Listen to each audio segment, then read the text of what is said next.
There is a question that has caused arguments and debates for years.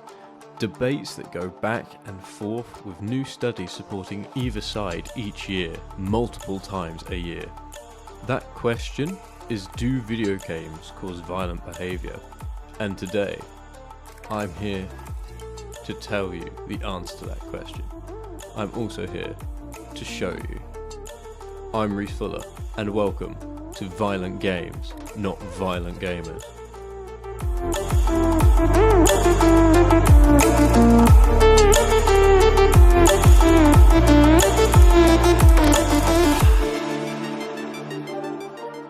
In the early 2000s, some researchers confidently asserted that clear evidence linked violent video games with aggression in children.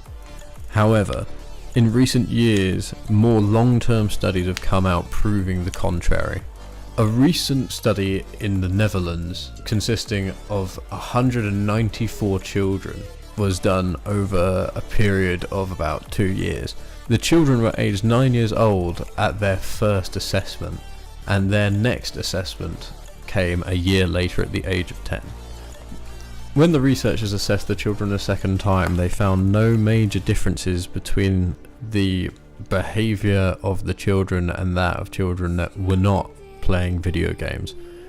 As a result, the researchers believe that the exposure to violent video games has had no lasting impact on the children and was in no way predictive of aggressive behaviour. Another study in Germany using functional magnetic resonance imaging, or fMRI, to scan the brains of regular gamers found that long-term gamers had exactly the same neural responses to a set of emotionally provocative images as non-gamers did.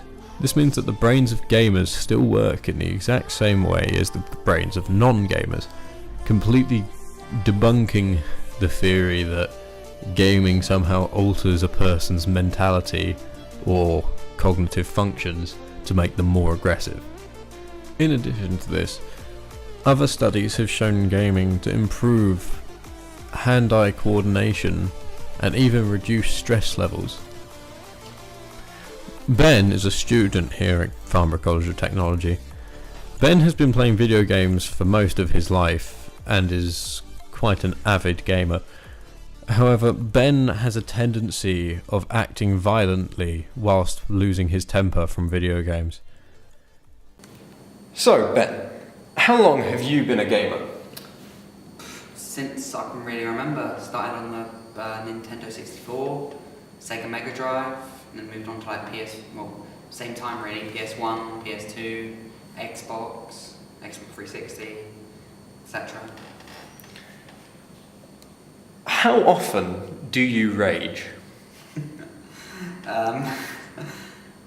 When don't I rage? What's the worst rage you've ever had?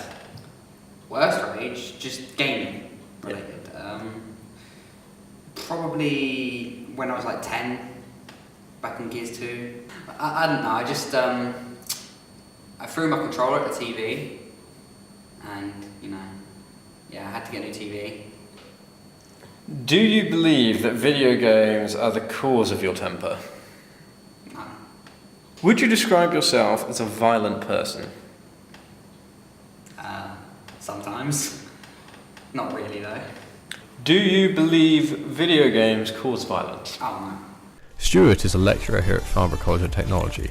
However, he also runs the Digital Fight Club in Richmond. I'm now going to be interviewing Stuart, as he will have a good insight onto the relevant topics of this documentary. How long have you been running the Digital Fight Club? So I've been running at the college since, I think it would have been September last year, so half a year or so, give or take. Came up with the idea last year, but I've only been running it since September because I was running a different one last year. Are you a gamer?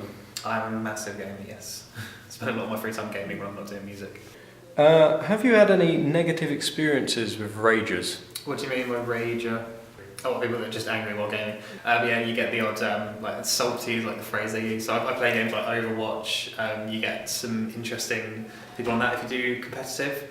I also used to play a game called Evolve. That community was quite, because it's quite a team-based focused one. People who weren't pulling their weight got quite shouted down. So yeah, you do see it online. Do you think video games cause violent behaviour? That's quite a complicated question. I don't think if you take a violent person, you can make them violent through violent video game content. But at the same time, if you have someone with unresolved psychological issues or anger management issues or any kind of difficulty expressing their own emotions, then putting them into a situation that could trigger that potentially could cause that behaviour. Well, thank you for your time. It's alright, anything else you want to ask? Or? No. Okay, cool, no worries. As we've seen today, this is a very complicated topic that can be argued and debated for years on end with no real definitive answer. Ultimately, it's up to you to choose if you believe video games cause violence. I hope this documentary has been of help by giving you the information you need to make that decision. I've been your host, Reese Fuller, and thank you for watching.